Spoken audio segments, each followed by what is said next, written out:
Hi hello ನಮಸ್ಕಾರ. ನಾನು ಈ ಸಿನಿಮಾಗೆ ಹೋಗೋಕ್ಕೂ ಮುಂಚೆ ಆಕ್ಟರ್ ಯಾರು, ಡೈರೆಕ್ಟರ್ ಯಾರು ಏನು ಗೊತ್ತಿಲ್ಲ. ಒಟ್ನಲ್ಲಿ ಮಲಯಾಳಂ ಮೂವಿ ಅಂತ ಗೊತ್ತು, ಅಷ್ಟೇ ಹೋದೆ. ಏನ್ ಮಲಯಾಳಂ ಮೂವಿಗಳ ಕ್ರೇಜ್ ಇದೆಯಲ್ಲ ಅಂತ ಏನ್ ಹೋಗಿದ್ದಿಲ್ಲ.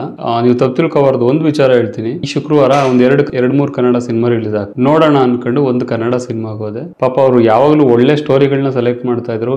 ಈ ಸ್ಟೋರಿಲಿ ಏನಾಯ್ತೋ ಗೊತ್ತಿಲ್ಲ, ಸಿನಿಮಾ ತುಂಬಾ ಅಂದ್ರೆ ತುಂಬಾ ಬೋರ್ ಅನ್ಸಕ್ ಸ್ಟಾರ್ಟ್ ಆಗೋಗಿತ್ತು. ಮೊದಲೇ ತುಂಬಾ ಜಿಗುಪ್ಸೆ ಎಲ್ಲ ಸಿನಿಮಾಗೆ ಹೋಗಿದ್ದೆ, ಇನ್ನೂ ಬೋರ್ ಅನ್ಸಕ್ ಸ್ಟಾರ್ಟ್ ಆಗೋಯ್ತಾ ಕನ್ನಡ ಮೂವಿ. ಸೊ ಆ ಕನ್ನಡ ಮೂವಿಯಿಂದ ಮುಗಿಸ್ಕೊಂಡು ನಿಯರ್ ಅಲ್ಲಿ ಯಾವ್ದು 1:30 ಬೇರೆ ಶೋ ಇದೆ ಅಂತ ನೋಡಿದಾಗ ಈ ಮಲಯಾಳಂ ಮೂವಿ ಓಡ್ತಾ ಇತ್ತು. ಈ ಸಿನಿಮಾಗೆ ಹೋಗಿ ಬಂದ್ಮೇಲೆ ಅಲ್ಲಿ ಬಂದಿದ್ದ ಜಿಗುಪ್ಸೆ ಎಲ್ಲ ಹೋಗ್ಬಿಡ್ತು. ಸೀರಿಯಸ್ಲಿ ಹೇಳ್ತಾ ಇದೀನಿ, ಸೂಪರ್ ವುಮನ್ ಸಿನಿಮಾದಲ್ಲಿ ಏನೋ ಬೇರೆ ಬೇಕು, ಸಿನಿಮಾ ಈ ಡಿಫ್ರೆಂಟ್ ಆಗಿರ್ಬೇಕು ಅನ್ನೋ ತರ ಹುಡುಕ್ತಾ ಇರ್ತಿರಲ್ಲ, ಅವ್ರಿಗೆ ಮಾಡ್ಸಿದ ಸಿನಿಮಾ ಇದು. ಫಸ್ಟ್ ಹಾಫ್ ಅಂತೂ ಪಟ ಪಟ ಪಟ ಪಟ ಓಡ್ಬಿಡುತ್ತೆ. ಸೆಕೆಂಡ್ ಹಾಫ್ ಅಲ್ಲಿ ಇಲ್ಲಿ ಸಣ್ಣ ಪುಟ್ಟ ಲ್ಯಾಕ್ಸ್ ಇದೆ, ಬಟ್ ಸಿನಿಮಾ ಸೂಪರ್ ಇದೆ. ಇದರಲ್ಲಿ ಹೀರೋಗಿಂತ ಹೀರೋಯಿನ್ಗೆ ಜಾಸ್ತಿ ಒತ್ತು ಕೊಟ್ಟಿದ್ದಾರೆ.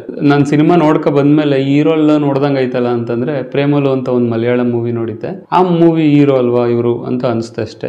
ಈಗ್ಲೂ ಸಹ ನಾ ಈ ಸಿನಿಮಾ ರಿವ್ಯೂ ಮಾಡ್ಬೇಕಾದ್ರು ಹೀರೋಯಿನ್ ಯಾರು ಅಂತ ನನಗೆ ಗೊತ್ತಿಲ್ಲ, ಬಟ್ ಎಕ್ಸ್ಟ್ರಾರ್ಡಿನರಿ ಆಕ್ಟಿಂಗ್ ಇದೆ ಹೀರೋಯಿನ್ದು. ಒಳ್ಳೆ ಡೈರೆಕ್ಷನ್, A1 ಡೈರೆಕ್ಷನ್. ಸಿನಿಮಾಗಳು ಜಾಸ್ತಿ ನೋಡ್ತಿರ್ತೀನಿ ನಾನು, ಹಂಗಾಗಿ ಎಷ್ಟೋ ಮಲಯಾಳಂ ಮೂವಿಗಳು ನೋಡ್ತಾ ಇದ್ದೆ. ಬಟ್ ಈ ಮೂವಿ ತುಂಬಾ ಸೂಪರ್ ಆಗಿದೆ. ನನ್ನ ಪ್ರಕಾರ ನಾನ್ ನೋಡಿರೋ ಮಲಯಾಳಂ ಮೂವಿಗಳಲ್ಲೆಲ್ಲ ದಿ ಬೆಸ್ಟ್ ಮೂವಿ ಅನ್ಸುತ್ತಿದ್ದು.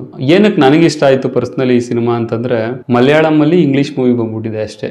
ಒಂಥರ ಇಂಗ್ಲಿಷ್ ಮೂವಿ ತರನೇ ಇದೆ, ಸಕ್ಕತ್ತಾಗಿದೆ ಮಾತ್ರ ಫಿಲಮು. ನೆಕ್ಸ್ಟ್ ವೀಕ್ ಇಂದ ಈ ಸಿನಿಮಾಗೆ ಟಿಕೆಟ್ ಸಿಗೋದನ್ನು ಕಷ್ಟ ಅನ್ಸುತ್ತೆ, ಆ ಮಟ್ಟಕ್ಕೆ ಸಕ್ಕತ್ತಾಗಿದೆ ಫಿಲಮು. ನನಗೆ ಮಲಯಾಳಂ ಏನ್ ಅಷ್ಟು ಅರ್ಥ ಆಗಲ್ಲ. ಸಿನಿಮಾ ನೋಡ್ತಾ ನೋಡ್ತಾ ನೋಡ್ತಾ ಸಿನಿಮಾಗೆ ಇನ್ವಾಲ್ವ್ ಆಗೋಗ್ತೀರಾ. ಸಿನಿಮಾ ತುಂಬಾ ಆರಾಮಾಗಿ ನೋಡ್ಬೋದು. ಈ ವರ್ಷ ಬ್ಲಾಕ್ ಬಸ್ಟರ್ ಹಿಟ್ ಆಗುತ್ತೆ. ಸಿನಿಮಾ ನೋಡ್ತಿದ್ರೆ ಏನೇನೋ ನಡೀತಾನೆ ಇರುತ್ತಲ್ಲ.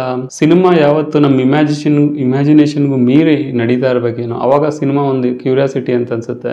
ಯಾರ್ಯಾರೋ ಬರ್ತಾರೆ, ಏನೇನೋ ಆಗ್ತಾನೆ ಇರುತ್ತೆ. ಕ್ಲೈಮ್ಯಾಕ್ಸ್ ಅಲ್ಲಿ ಒಂದು ಥ್ರಿಲ್ ಇದೆ. ಒಂದು ಬಡ್ಡಿ ಮಕ್ಳು ಏನ್ ಮಾಡ್ಬಿಟ್ಟಿದ್ದಾರೆ ಅಂತಂದ್ರೆ, ಸಿನಿಮಾ ಹೆಸರು ತೋರಿಸ್ಬಿಟ್ಟು ಎಂಡ್ ಮಾಡ್ಬಿಟ್ಟು ಜನ ಎಲ್ಲ ಹೊರಗಡೆ ಬಂದ್ಮೇಲೆ ಒಂದು ಸೀನ್ ಇದೆ. ಸಿನಿಮಾ ಮುಗಿಬೇಕಾದ್ರೆ ಪಾರ್ಟ್ 2 ಲೀಡ್ ಕೊಟ್ಟಿದ್ದಾರೆ. ಲಕ್ಕಿ ಭಾಸ್ಕರ್ ಹೀರೋ ಇದಾರಲ್ಲ, ಏನವ್ರ ಹೆಸರು ನಂಗೆ ಗೊತ್ತಿಲ್ಲ. ಸೊ ಲಕ್ಕಿ ಭಾಸ್ಕರ್ ಹೀರೋ ಕೊನೆಯಲ್ಲಿ ಬರ್ತಾರೆ. ಸೊ ಪಾರ್ಟ್ 2ಗೆ ಅವರು ಮೈನ್ ಲೀಡ್ ಅನ್ಸುತ್ತೆ. ಸೊ ಪಾರ್ಟ್ 1 ಅಲ್ಲಿ ಇವ್ರು ಚಂದ್ರ ಅನ್ನೋ ಕ್ಯಾರೆಕ್ಟರ್, ಪಾರ್ಟ್ 2 ಅಲ್ಲಿ ಅವ್ರು ಮೈನ್ ಲೀಡ್ ಮಾಡ್ತಾರೆ ಅಂತ ಅನ್ಸುತ್ತೆ. ನಿಮಗೆ ಮಲಯಾಳಂ ಬರ್ಲಿಲ್ಲ ಅಂದ್ರೂ ಪರವಾಗಿಲ್ಲ, ಹೋಗಿ ಸಿನಿಮಾ ನೋಡಿ, ತುಂಬಾ ಇಷ್ಟ ಆಗುತ್ತೆ. ನೀವು ನಾರ್ಮಲ್ ಮಲಯಾಳಂ ಸಿನಿಮಾಗಳು ನೋಡ್ಬಿಟ್ಟು ಅದೇ ತರ ಇರ್ತದೆ ಅಂತ ತಲೆಲೇ ಇಟ್ಕೋಬಿಡಿ. ಮಲಯಾಳಂ ಸಿನಿಮಾಗಳು ಏನ್ ಇಲ್ಲಿ ತನಕ ರಿಲೀಸ್ ಆಗಿದೆ ಅದ್ರ 10 ಪಟ್ಟು ಚೆನ್ನಾಗಿರುವಂತ ಸಿನಿಮಾ ಇದು. ಬಡ್ಡಿ ಮಕ್ಳು ಡಬ್ ಮಾಡಿ ಕನ್ನಡದಲ್ಲಿ ಬಿಟ್ಟಿರಿ ಚೆನ್ನಾಗಿರ್ತಾವ ಅನ್ಸುತ್ತೆ.